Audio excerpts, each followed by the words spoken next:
Hello, my dear friends. Today I want to share with you a story about my journey to California, a trip that changed my life in unexpected ways. Let me introduce myself first.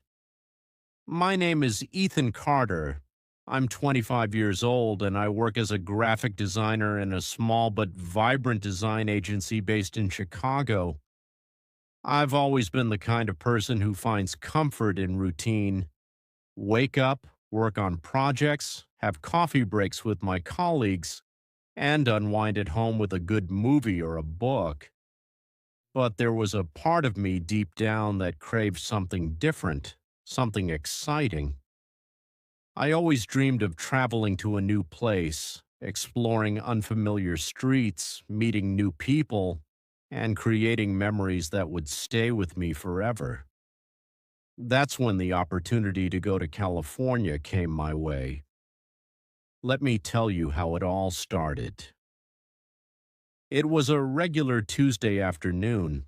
I was at work staring at my computer screen, working on a branding project for a local bakery. My phone buzzed on the desk and I saw a message from my best friend Dylan. Hey, Ethan, my cousin is getting married in Los Angeles next month. You should come along. It'll be a great trip. At first, I laughed at the idea. Me? Taking a trip across the country? It felt too spontaneous for someone like me. But as I thought about it, the idea began to grow on me. Why not? I finally replied. The next few weeks flew by in a blur of planning. Flights were booked, bags were packed, and my excitement grew each day. I couldn't stop thinking about all the things I wanted to see: the beaches of Santa Monica, the bustling streets of Los Angeles, the iconic Golden Gate Bridge in San Francisco. The day of my journey finally arrived. I remember stepping onto the plane feeling a mix of nervousness and excitement. As we took off, I looked out of the window, watching Chicago shrink beneath me, and I couldn't help but smile. The flight was smooth, and before I knew it, the plane was descending into Los Angeles. The view from above was breathtaking. The city sprawled out beneath a golden sunset, the Pacific Ocean shimmering in the distance. When I stepped out of the airport, the first thing that hit me was the warmth. It was early November, but in California, it felt like a mild summer day. Dylan was waiting for me at the arrivals gate, his face breaking into a wide grin when he saw me. "Welcome to Cali, man," he said, giving me a big hug. We drove to his cousin's house in Glendale, a quiet suburb just outside of Los Angeles. The streets were lined with palm trees and the houses looked like they were straight out of a movie set.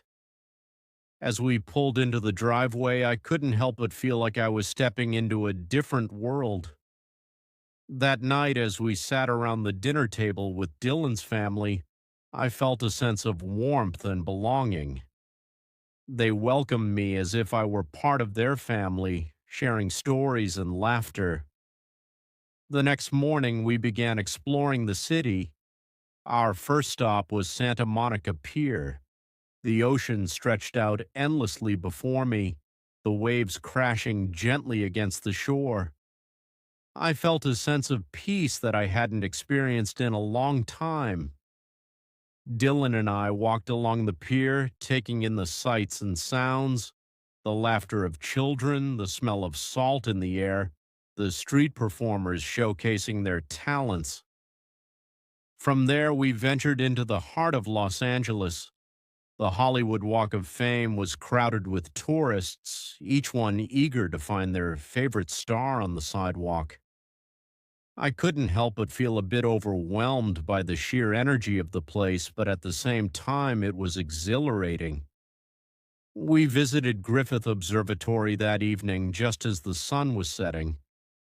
Standing there, looking out over the city as it lit up beneath the twilight sky, I felt a deep sense of gratitude. This was a moment I would remember forever. A few days later, we took a road trip to San Francisco. The drive along the Pacific Coast Highway was nothing short of magical. The winding roads hugged the cliffs, offering stunning views of the ocean below. We made several stops along the way, exploring quaint seaside towns and hidden beaches. When we finally arrived in San Francisco, I was captivated by its charm. The Golden Gate Bridge, with its iconic red arches, was even more magnificent in person than in pictures. We spent hours walking through the city, visiting landmarks like Alcatraz Island and Fisherman's Wharf. One of the most unexpected highlights of the trip was the people I met.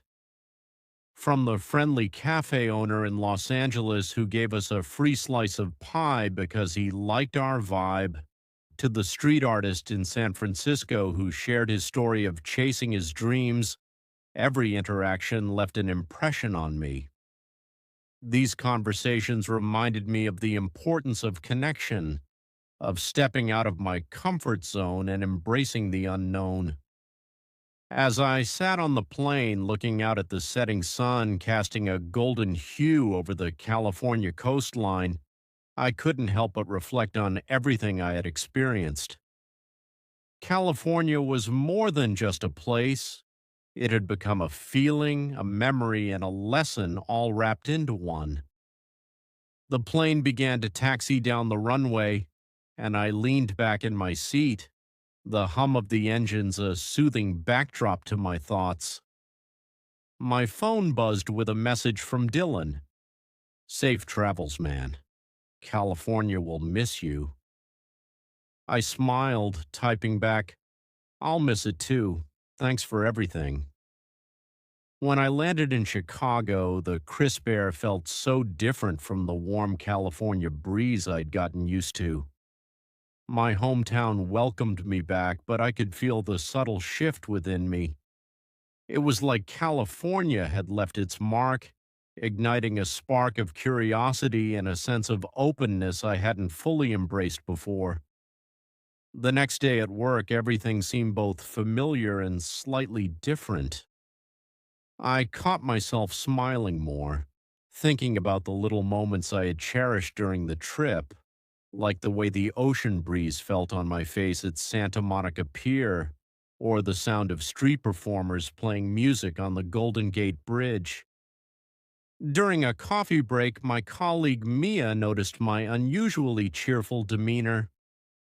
"Hey, Ethan, you seem different today," she said with a curious look. "Do I?" I asked, smiling. "Maybe it's because I just came back from California." She leaned in, intrigued. "California, huh? Tell me everything." As I recounted my journey, I could see her eyes light up. By the end of the story, she sighed. "That sounds amazing. I've always wanted to go there." "You should," I said earnestly. "It's not just about the sights, it's the way it makes you feel. It's like you find pieces of yourself you didn't know were missing." In the weeks that followed, I began to notice how the trip had changed me in subtle ways. I started saying yes to things I would have hesitated about before. When a friend invited me to an art exhibit, I went. When an opportunity arose to take on a challenging project at work, I didn't shy away. Even my weekends became more adventurous. I'd take long walks in parts of the city I hadn't explored before, trying out new coffee shops, talking to strangers, and taking pictures of anything that caught my eye. It felt like I was seeing Chicago with fresh eyes, as if California had given me a new lens through which to view the world. One particularly cold Saturday morning, I found myself flipping through the photos I had taken during the trip. Each image brought back a flood of memories: the laughter, the quiet moments, the breathtaking views.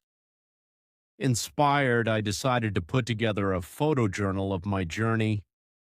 I spent hours arranging the pictures, adding little notes about each one, what I felt, what I learned, and the stories behind them. By the time I finished, I realized I had created something deeply personal. I shared the journal with Dylan, and his response was instant. Dude, this is incredible. You should share it with more people. At first, I hesitated, but then I thought about California, about the people I met who were brave enough to share their stories and dreams. I decided to upload the journal to a blog I had created years ago but never used. To my surprise, the post gained traction. People from different parts of the world commented, sharing their own travel experiences and dreams. It felt surreal to connect with so many strangers over something so personal. As time went on, California remained a part of me, not just as a memory, but as a reminder to embrace life fully. I began planning more trips, not necessarily to far off places, but to anywhere that felt new and exciting. One evening, as I was scrolling through my blog, I received a message from someone who had read my post. It was a young girl from a small town in Kansas. Hi, Ethan, she wrote. I just wanted to say thank you for sharing your story. It inspired me to finally book a trip to California, something I've dreamed of for years. I'm nervous, but also excited. Wish me luck. I stared at the message, feeling a deep sense of fulfillment. Good luck, I typed back. You're going to love it. Trust me. As I pressed send on my reply to the young girl from Kansas, a wave of nostalgia and gratitude washed over me. The thought of someone else embarking on a journey like mine, with all the wonder and self discovery that came with it, made me realize just how impactful my trip to California had been. The blog post had started to gain more attention. Comments flooded in from people sharing their own travel stories or expressing their longing to break free from their routines. It felt like I had tapped into a shared human desire, the craving for adventure, for connection, and for a chance to see life from a new perspective. One particular message caught my eye. Hi, Ethan. I read your story about California, and it really resonated with me. I've always wanted to explore the world, but I feel stuck in my small town. Your words gave me hope. Maybe one day I'll take that leap too. Jenna, Jenna's words stayed with me. They reminded me of the doubts I had before taking my trip, the endless excuses, the fear of the unknown. I decided to reply. Hi, Jenna. I know how you feel. I was in the same place not too long ago, but I promise you, taking that leap is worth it. Start small. Even a short trip to a nearby city can open your eyes to new possibilities. You've got this. In the weeks that followed, the connections I made through my blog turned into something more. I began exchanging emails with some of the readers, offering tips and encouragement for their own journeys. One reader, a man named Greg, shared how he finally took his family to see the Grand Canyon after years of putting it off. Another, a college student named Priya, wrote about her solo trip to New York City and how it helped her find her independence. Each story reminded me that the spirit of exploration wasn't limited to just me, it was something universal, a thread that connected us all. One day, as I walked through the snowy streets of Chicago, I found myself thinking about Dylan and the other friends I had made in California. It had been months since my trip, but the memories were still vivid. I decided to call Dylan. Hey, man, he answered, his voice full of energy. What's up? Just wanted to check in, I said, and to thank you again for making my trip so memorable. Are you kidding? You were the one who made it memorable, he replied. By the way, when are you coming back? I laughed. I'm not sure yet, but I've been thinking about it. There's still so much of California I haven't seen. You've got a place to stay any time, he said warmly. We'll hit up all the spots you missed last time. The idea of returning to California filled me with excitement. It wasn't just about revisiting the places I loved. It was about continuing the journey, meeting new people, and creating new memories.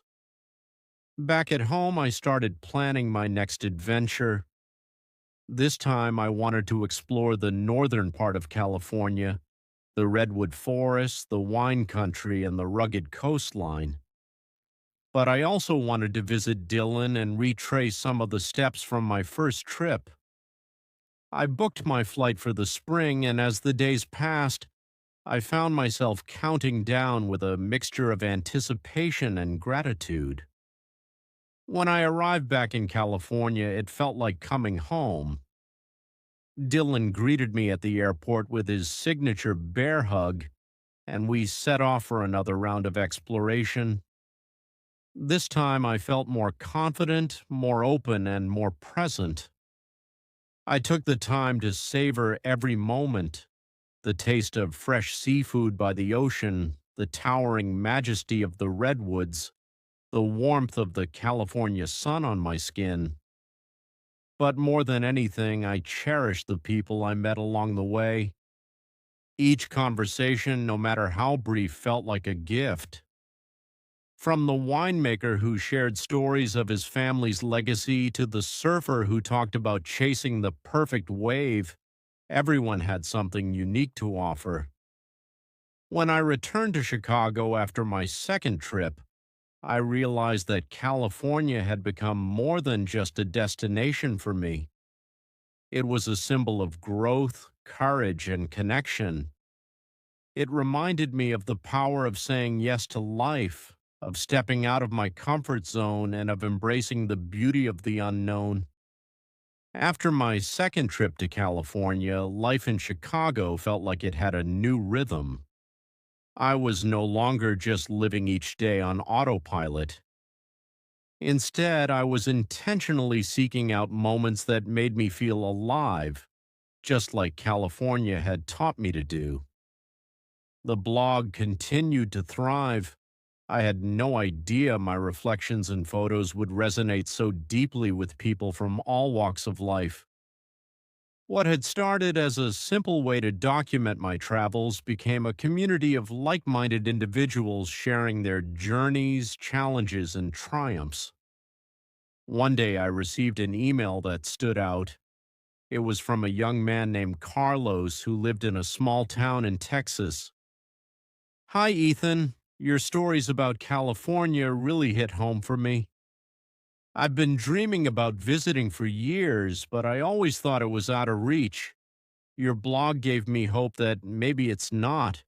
Thank you for sharing your experiences. They've inspired me to start saving for my own trip. His words reminded me of my own hesitation before taking that first leap. I replied right away, encouraging him to go for it and offering tips on how to make the trip affordable. As time passed, I realized that sharing my experiences had become as meaningful as the experiences themselves. Every email, comment, and message was a reminder that we're all connected by our dreams and the courage it takes to chase them. One afternoon, as I was working on another blog post, I received a notification from Jenna, the girl from Kansas who had messaged me months earlier. Hi, Ethan. I finally did it. I went to California. I just got back and I wanted to thank you for giving me the push I needed. It was everything I hoped it would be and more. I even met some amazing people who've become lifelong friends. I'll never forget this trip. Her message brought a huge smile to my face. I felt like I was a small part of her journey, just as others had been a part of mine. The next few months were a whirlwind of activity. I continued to balance work, travel, and blogging, but something kept nagging at the back of my mind. As much as I loved sharing my adventures online, I wanted to do more. I wanted to create something lasting, something that could inspire people on a deeper level. That's when the idea hit me: a book.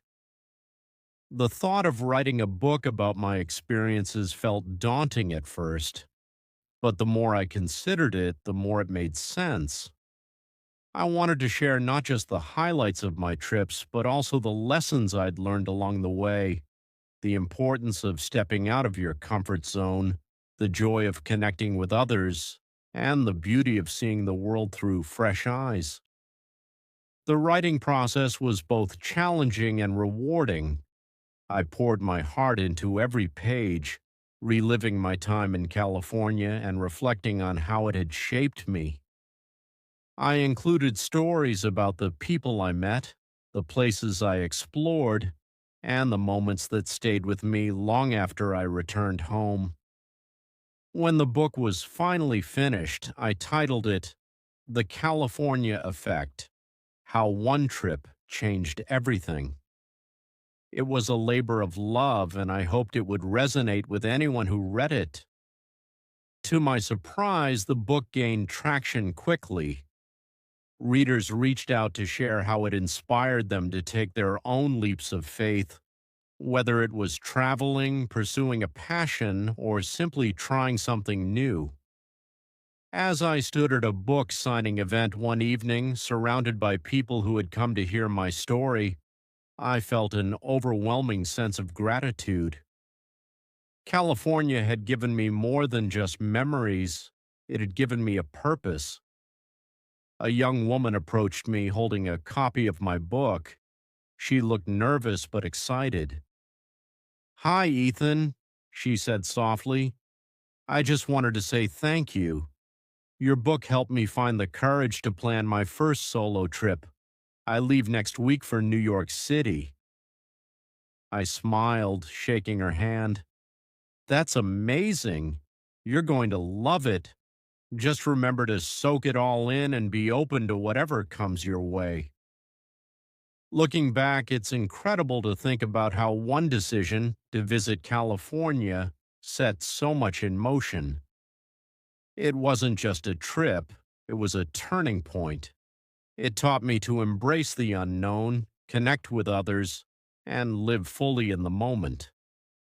And so, my dear friends, if there's one thing I've learned, it's this: life is full of opportunities to grow, connect, and explore. Whether it's through travel, meeting new people, or chasing your dreams, don't be afraid to take that first step. You never know where it might lead. Thank you for letting me share my journey with you. I hope it inspires you to create your own. Safe travels, and may your path always lead to something wonderful.